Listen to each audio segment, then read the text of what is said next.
Welcome back, bookworms. This is Mrs. K. I'm glad you could join me. Today I'm going to share a story about a special spider. She wants to make friends with the other bugs, but they're afraid of her. How sad. But then something happens that changes their minds. Let's listen as I read Miss Spider's Tea Party, written and illustrated by David Kirk, and find out what happens.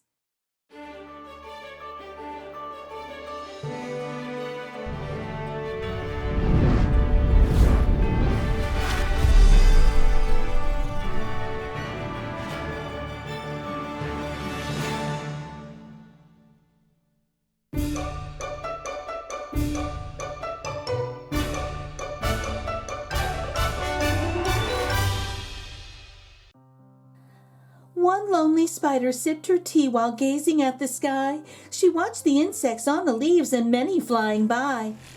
If I had friends like these, she sighed, who'd stay a while with me, I'd sit them down on silken chairs and serve them cakes and tea.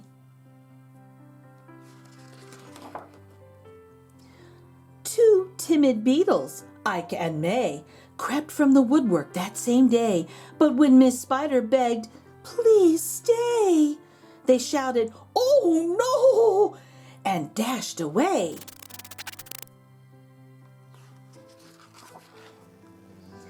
Three fireflies flew inside that night, their spirits high, their tails alight. They spied the web and squeaked in fear, "We better get away from here!" The little trio did not feel they'd care to be a spider's meal. Aww. Four bumblebees buzzed by outside. "Please come to tea," Miss Spider cried. The four ignored her swaying there. She waved a tea towel in the air. She took a cup and tapped the glass. Then one bee spoke to her at last. "We would be fools to take our tea with anyone so spidery." Aww. Within the shadows of the room, just peeking from behind a broom, five grinning faces bobbed and peered. Miss Spider smiled, her heart was cheered. Descending for a closer look, she danced into the gloomy nook, but sadly found those jolly mugs belonged, alas, to rubber bugs. Aww. Some ants strode in, they numbered 6, but ants with spiders will not mix. She brewed them tea from hips of roses. The proud platoon turned up their noses.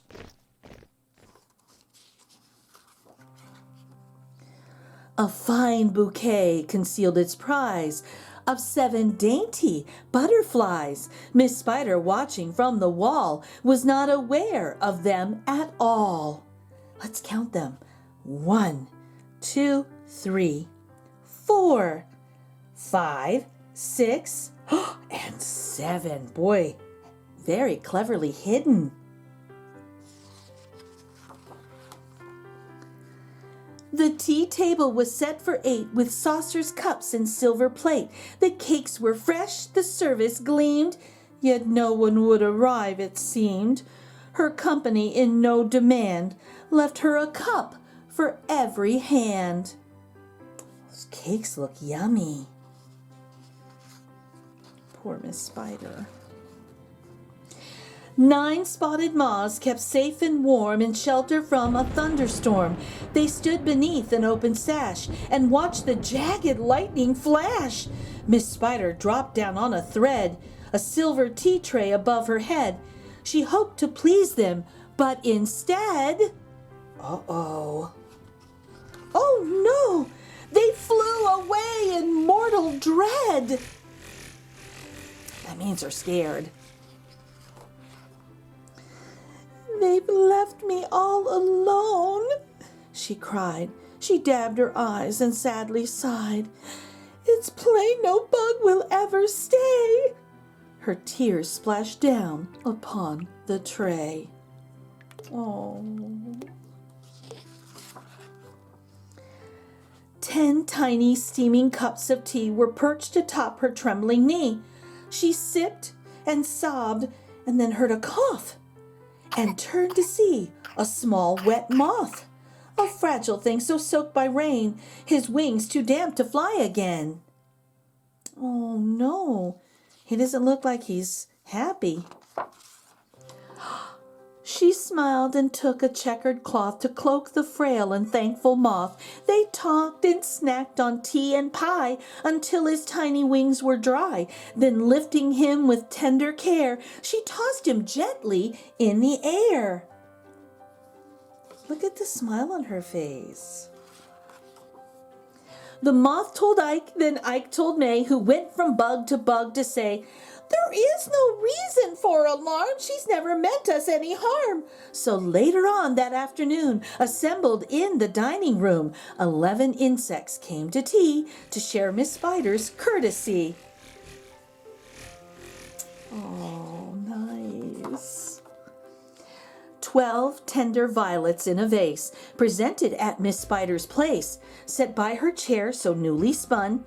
She munched the blossoms one by one. Her friends were glad to watch her feast upon the floral centerpiece. It was a great relief to see. She ate just flowers and drank just tea. Before too long our hostess knew each bug who crawled or hopped or flew, and all their lovely children too. Oh, isn't that nice? Now she has friends. Well, bookworms, I hope you enjoyed this story. I love the end of our story when Miss Spider was surrounded by her new friends and had a lovely tea party with them. Now when you get a chance, go to your local library and check out other books like this, or go to the bookstore and buy a copy for yourself. If you like reading with me, become an official bookworm and subscribe. Until next time, bye!